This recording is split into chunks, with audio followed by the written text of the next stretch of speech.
December 1944. Night. Ardennes forest. The German columns moved through snow, darkness, and trees. Engines growled low in the cold. Tracks crushed frozen ground. Truck wheels slipped on narrow roads. Men kept their voices down. No one wanted sound to travel too far through the forest. This was supposed to be surprise. This was supposed to be speed. This was supposed to be Hitler's final great gamble in the West. To the German officers studying the maps, the Ardennes was only the beginning. The forest was the door. The snow was cover. The bad weather was protection from Allied aircraft. The weakly held line was the chance. If they broke through fast enough, if the roads stayed open, if the fuel held, if confusion spread faster than the Allies could react, then the German spearheads could drive west. Toward the Meuse, and beyond the Meuse, toward the real prize, Antwerp. Most people would later remember another name, Bastogne. They would remember the surrounded Americans. They would remember snow, siege, roadblocks, and defiance. They would remember Patton turning north. They would remember the legend of a hard winter battle where men held on when the German army tried to break through. And they should remember it. Bastogne mattered. The men who fought there mattered. The sacrifice there was real. But Bastogne was not the final prize on the German map. It was a road junction, a key place, a battlefield that could slow or break the advance.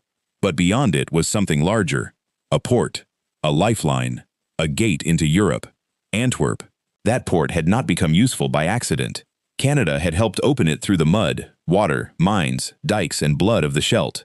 Canadian soldiers had fought through one of the most miserable campaigns in Northwest Europe to clear the approaches to Antwerp. And now, only weeks later, Hitler's last offensive in the West was aimed toward the same prize. While Patton would race toward Bastogne, Canada was tied to the city Hitler wanted most. Because if Antwerp was threatened, Allied supply was threatened. If Allied supply was threatened, the advance into Germany could be slowed. And if the German gamble worked, the war in the West could be thrown into crisis. That is the hidden layer of the Battle of the Bulge. Patton became the legend. Bastogne became the symbol. But Antwerp was the prize. The Battle of the Bulge is one of the most famous battles of the Second World War. For many people, it begins with snow. A sudden German attack. American units hit by surprise. Bastogne surrounded. And General George S. Patton turning his Third Army north in one of the most famous movements of the war. That is the story most people know. And it is not wrong. But it is incomplete. On December 16, 1944, German forces attacked through the Ardennes, the same region that had helped surprise the Allies in 1940. The weather was bad. The forests were thick. The roads were narrow. The Allied line was thin in places. German artillery opened. Infantry moved. Tanks pushed forward. And suddenly, the Western Front bent under the weight of Hitler's last great offensive in the West. For the Americans caught in the opening blow, this was not a historical legend yet. It was confusion, cold, fear, broken communications, roads jammed with traffic, units cut off or forced back, a battlefield changing faster than commanders could understand. The German plan depended on that confusion. Surprise had to become speed. Speed had to become breakthrough. Breakthrough had to become collapse. Bastogne mattered because roads mattered. In the Ardennes, roads were lifelines. A road junction could decide how fast tanks moved. A defended town could delay an entire timetable. A blocked route could turn momentum into frustration. And Bastogne stood in a place the Germans needed. So when American forces held there, Bastogne became more than a town. It became a symbol. The German officers understood the problem. If Bastogne did not fall quickly, the timetable suffered. If the timetable suffered, fuel ran short. If fuel ran short, the drive west became slower. And if the drive west slowed too much, the road to Antwerp began to disappear. Then Patton moved. His Third Army turned north. The relief of Bastogne became one of the great dramatic moments of the battle. It deserves its place in history. The men at Bastogne deserve remembrance. The American sacrifice in the Ardennes deserves respect. But this video is not about taking glory away from Patton. It is about asking a different question. What was Bastogne blocking? What was the German offensive really trying to reach? Why did Hitler risk so much in the Ardennes? And why does Canada belong inside this famous story? The answer is Antwerp. The port Canada had helped open. The port Germany wanted to threaten. The port behind the legend. Wars are not won by courage alone. They are not won only by tanks, not only by aircraft, not only by generals moving arrows across a map. Armies live because supplies reach them. food, fuel, ammunition, medicine, replacement parts, winter clothing, vehicles, men. Everything that moves an army forward has to arrive from somewhere. And by late 1944, Antwerp had become one of the most important somewheres in northwest Europe. After D-Day, the Allies had landed in Normandy. But landing was only the beginning. As the armies pushed farther across France and Belgium, their supply lines stretched longer and longer behind them. The farther the armies moved from Normandy, the harder it became to keep them fed, fueled, armed, and moving. Victory needed logistics. Momentum needed ports. And Antwerp offered something the Allies desperately needed: a major port closer to the front. But Antwerp was not immediately useful just because the city had been captured.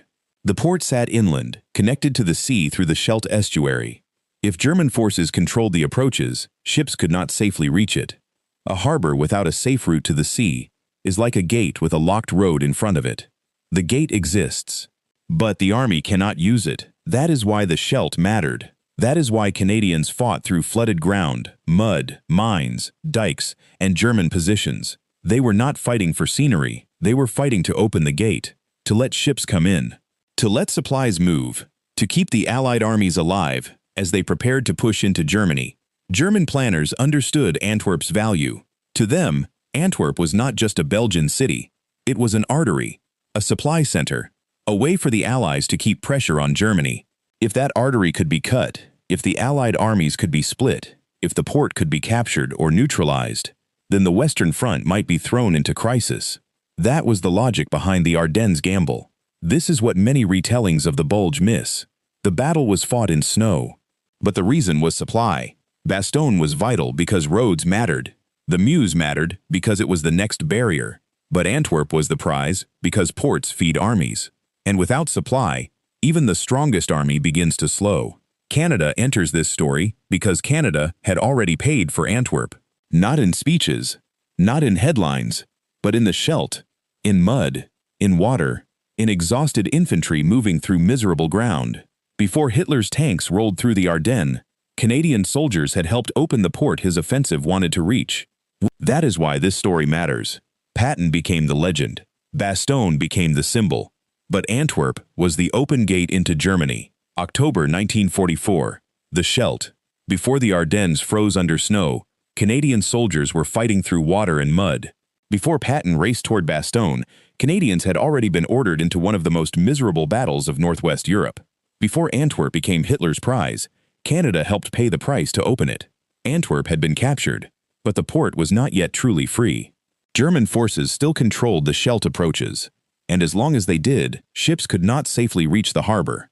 The port existed, the cranes existed, the docks existed, but the route from the sea was still dangerous, still blocked, still under German threat. For the Allies, this was a logistical problem. For the Canadians, it became a battlefield. The 1st Canadian Army and 2nd Canadian Corps were given the brutal task of clearing the Scheldt approaches. That meant mud, water, dikes, mines, artillery, machine guns, strongpoints, flooded fields, and German defenders who understood that terrain itself could become a weapon. For the German defender, the Scheldt was a gift. The water slowed movement. The mud swallowed boots. The dikes channeled attacks. The approaches were narrow. The ground was exposed. Every Canadian movement could be watched. Every crossing could be punished. Every road could be mined. Every mistake could cost lives. The Canadians had already fought through Normandy. They were tired. Units had lost men. Friends were gone. Replacement soldiers entered formations carrying names they barely knew into battles already heavy with memory. There was no clean romance in the Scheldt. Only hard ground, wet uniforms, cold fear, and the knowledge that a port behind them could not fully matter until the way to it was opened. This is the Canadian stake in the Battle of the Bulge. Not that Canada led the famous race to Bastogne. Not that Canada replaced Patton's legend. Not that Canadian troops were the main force fighting through the Ardennes. That would be false. The connection is deeper. Canada helped open the port Hitler would soon try to reach. The Scheldt was the lock. Antwerp was the gate. Canada helped force the lock open. And when German maps later pointed toward Antwerp during the Ardennes offensive, they were pointing toward a prize that Canadian soldiers had already paid for in blood, mud, and exhaustion. Before Patton raced to Bastogne, Canadians had already fought for the prize. December 16, 1944. Dawn. The Ardennes. The forest erupted. German artillery opened through the cold. Shells slammed into American positions. Trees shattered. Roads shook. Men woke into chaos. The quiet winter front was suddenly alive with fire. German infantry moved out of the trees. Tanks pushed onto narrow roads. Columns formed in fog, snow, and confusion. The attack was meant to be sudden, a blow through a region the Allies did not expect to carry the main German effort. The Ardennes had been used before. In 1940, German forces had shocked the West by coming through difficult terrain. Now Hitler was trying one last time. The German plan depended on speed, break through the American line, exploit confusion, reach the Meuse, push beyond it, drive toward Antwerp, split the Allied armies, turn supply into crisis, force the West to react before it could understand what was happening. To German commanders, the weather was an ally. Clouds and fog could limit Allied air power. Snow could hide movement. The forest could conceal the buildup. Bad roads were a risk, but surprise was supposed to compensate. If they moved fast enough, the gamble might work. For the Americans hit first, there was no clean map-room view. There was only impact, shell fire, broken communications, retreating vehicles, defensive stands, units cut off, roads crowded with men trying to understand whether this was a local attack or something much larger. The German offensive created what history would call the Battle of the Bulge, a sudden swelling in the Allied line, a deep wound driven into the front, a winter crisis that would become one of the most famous battles of the war. But inside the German plan, the Bulge was not the end. It was the route. The real prize still lay far to the northwest, Antwerp. This is why Bastogne mattered. Not because it was the final destination, because roads mattered. The Ardennes was not open desert. It was forest, villages, narrow routes, frozen ground, bottlenecks. A road junction could hold up armor. A defended town could destroy a timetable. A stubborn garrison could become a strategic problem. For German officers, every hour mattered. Speed was life. Delay was danger. Fuel was limited. Roads were crowded. The plan required momentum. If the offensive slowed, the Allies would recover. If the Allies recovered, Antwerp would remain out of reach. And somewhere beyond the opening shock, beyond Bastogne, beyond the Meuse, beyond the frozen roads, lay the port Canada had helped open. The German offensive was not only trying to win a battle, it was trying to reach the supply heart of the Allied armies. Bastogne was not just a town. In the Ardennes, it was a road junction, and in a battle ruled by roads, a junction could decide the fate of an offensive. The Germans needed movement. They needed traffic to flow. They needed tanks, fuel trucks, artillery, infantry, and supply columns moving west as quickly as possible. Bastogne stood in the way. For the German officer watching the timetable, Bastogne was a problem that had to be solved quickly. A delay there could ripple outward. One blocked road could become a stalled column. One stalled column could consume fuel. One lost hour could become 10. And every lost hour carried Antwerp farther away. Inside Bastogne, American forces held. They were cold, outnumbered in places, under pressure, surrounded, hit by artillery, pressed by German attacks. But the town did not fall quickly. That mattered, because the German plan had not been built for long delay. It had been built for shock, speed, disruption, collapse. The defenders should have broken. They did not. The roads should have opened. They did not. The timetable should have moved. It began to strain. Then came Patton. General George S. Patton's Third Army turned north. The movement became one of the most famous moments of the Battle of the Bulge. Armor and infantry pushed through winter roads toward Bastogne. The relief of the town became legend, and it deserves to be remembered. The men at Bastogne deserve remembrance. The soldiers who held the town deserve respect. The American sacrifice in the Ardennes was real. Men froze there, bled there, died there, and fought through conditions that no retelling should turn into simple mythology. This story does not take that away. It does not shrink Bastogne. It does not diminish Patton. It does not pretend Canada fought the famous relief of the town. That would be wrong. Instead, it asks what the famous story was protecting. What was behind the German plan? What was beyond the road junction? What was the port on the map that made the whole gamble matter? Bastogne became the legend because men held in the snow and Patton raced north. But the German offensive was still aimed beyond it, toward the Meuse, toward the Allied supply system, toward Antwerp.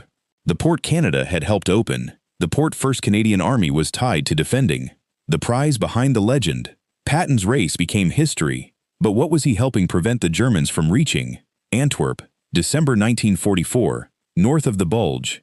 The snow was not only falling in Bastogne, it was falling across the entire Allied front.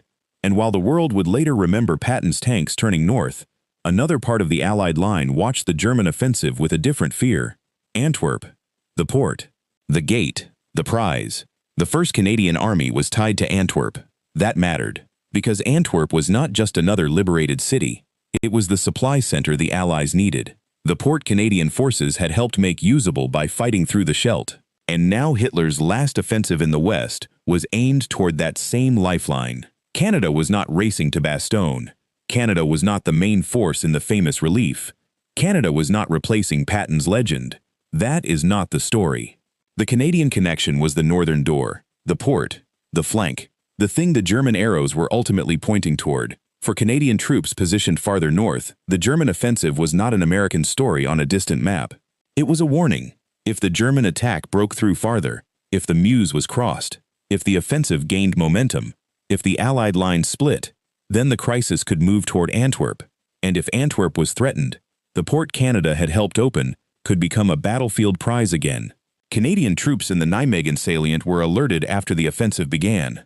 Some Canadian Christmas celebrations were disrupted or postponed because of the danger. The 1st Canadian Parachute Battalion was moved toward Belgium with the British 6th Airborne Division. These details matter because they show the hidden Canadian layer of the Bulge. Not the famous center, not the main legend, but the strategic edge, the readiness, the guarding of the thing Hitler wanted most. From the German map-room view, Bastogne was a road problem. The Meuse was a barrier. Antwerp was the prize. But to reach it, the Germans would have to do more than break one town. They would have to push through the Allied response. They would have to outrun fuel shortages. They would have to survive American resistance. They would have to face the northern forces tied to protecting the port. And Canada was part of that watch. This is the moral turning point of the story. Because the Battle of the Bulge was not only about bravery in the snow, it was about what would happen if the Allied supply system was cut. The men fighting at Bastogne were holding roads. Patton was racing to relieve them. But beyond the legend was a deeper question. Could Hitler reach the port that kept the Allied armies alive? The answer depended on many forces. American, British, Canadian, Allied. It depended on soldiers freezing in foxholes, commanders making decisions under pressure, drivers pushing vehicles through winter roads, engineers keeping routes open, and formations ready in case the crisis spread north. Canada was not racing to Bastogne. Canada was tied to Antwerp, and Antwerp was Hitler's real prize. Antwerp did not look like a battlefield in the same way Bastogne did. No foxholes in frozen forests, no surrounded garrison in the snow, no famous road junction held under siege. Antwerp was a port. Cranes, ships, docks, warehouses, fuel, ammunition, food, medical supplies, replacement parts, the machinery of war. But in modern war, that machinery can decide everything. An army without fuel stops. An army without ammunition weakens. An army without food suffers. An army without replacement parts slows. An army without ports becomes trapped by distance. That was why Antwerp mattered. It was not glamorous. It was not mythic. It did not have the same dramatic image as Bastogne in the snow. But it fed the war. To the German High Command, Antwerp was not just a city. It was an artery. If the artery could be cut, the Allied armies could bleed momentum. If the port could be captured or neutralized, supply could become crisis. If the Allies were split, the war in the West might be thrown into confusion. That was the dream behind the Ardennes offensive. Not simply to win ground, to strike the system that kept Allied armies moving. This is why Canada's earlier fight in the Scheldt becomes so important. The Scheldt had been ugly, muddy, flooded, costly, but it had opened the gate. Without the Scheldt cleared, Antwerp could not fully serve the Allied advance. With the Scheldt opened, ships could move in, supplies could move out. The port could begin doing what ports do in war: feed armies. Patton's tanks needed fuel. American infantry needed ammunition. British and Canadian formations needed food, equipment, shells, spare parts, and medical support. Every army pushing toward Germany depended on logistics. Every offensive was connected to ships, roads, depots, railways, and men loading crates in places far behind the front. The battle was fought in snow, but the reason was supply. The Germans understood this. They knew they could not match the Allies in long-term production. They knew time was against them. They knew the Western Allies were getting stronger. So the gamble had to be sharp, violent, disruptive. A blow not only against soldiers but against movement itself. Reach Antwerp, split the Allied armies, turn the enemy's strength into confusion. But logistics is not only vulnerability, it is also resilience. The Allies could respond because they had depth, roads, ports, vehicles, command structures, multiple armies, and a port that Canada had helped make usable. The Germans were trying to cut the artery, but the artery was still pumping. This is the hidden drama behind the Bulge. A famous battle is remembered through heroic names and frozen towns. But beneath that memory was a question of supply. Could the Allied armies keep moving? Could Germany cut the flow? Could Hitler's final Western gamble reach the port before the Allies crushed it? Antwerp was not a side detail. It was the reason the German arrows pointed west. And it was the reason Canada's forgotten role matters. Because the port that fed the war had been opened through Canadian sacrifice. The German plan needed speed. Speed through the forests. Speed through the roads. Speed past resistance. Speed to the Meuse. Speed toward Antwerp. Every part of the plan depended on movement. But in the Ardennes, movement began to die. The roads were narrow. The snow was deep. The forests were thick. Traffic jammed. Vehicles broke down. Fuel became precious. Commanders waited for units that did not arrive on time. Columns that were supposed to surge west found themselves slowed by terrain, resistance, and the simple brutality of winter logistics. The German soldier in the column may not have understood the entire plan. He may not have known every arrow pointing toward Antwerp, but he could understand delay. A vehicle stopped in the road, a fuel truck missing, a bridge held, a village defended, a road junction blocked, an order that came too late, a timetable slipping away hour by hour. Bastogne became one of the great problems. The town did not fall quickly.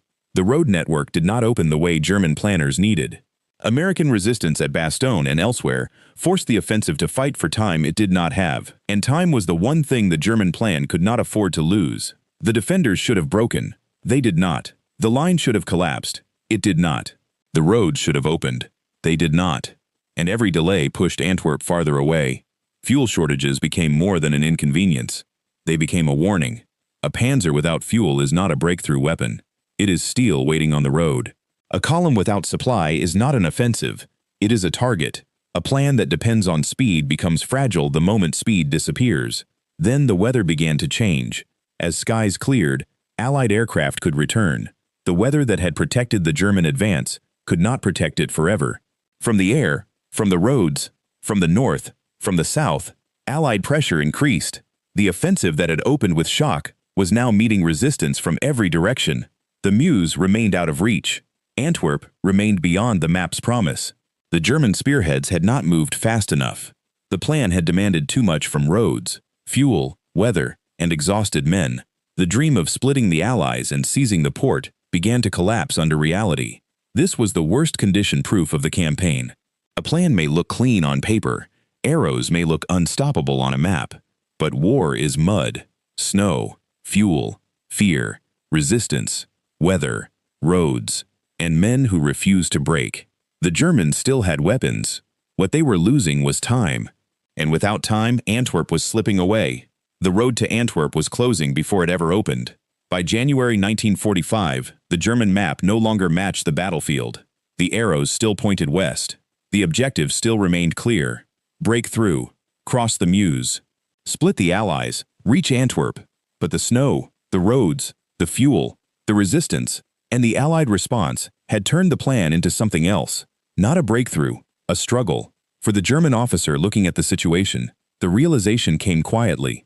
Not all at once, not in one dramatic moment, but with each report. A road blocked, a unit delayed, a column short of fuel, a village still held, Bastogne still resisting, the Meuse still out of reach, Antwerp still far away.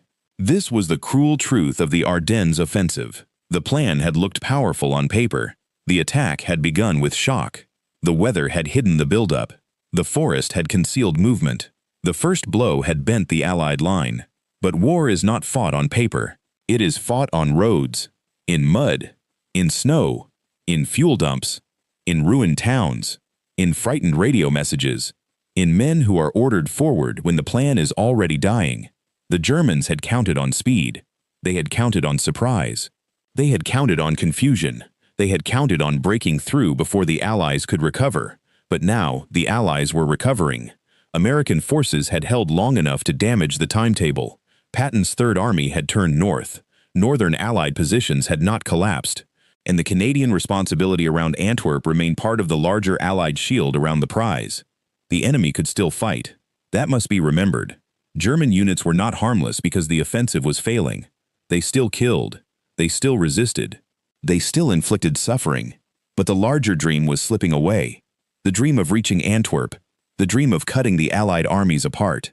The dream of turning one winter offensive into a political and military crisis for the West. Antwerp was no longer a realistic destination. It was becoming a name beyond reach. A port still open. A gate still working.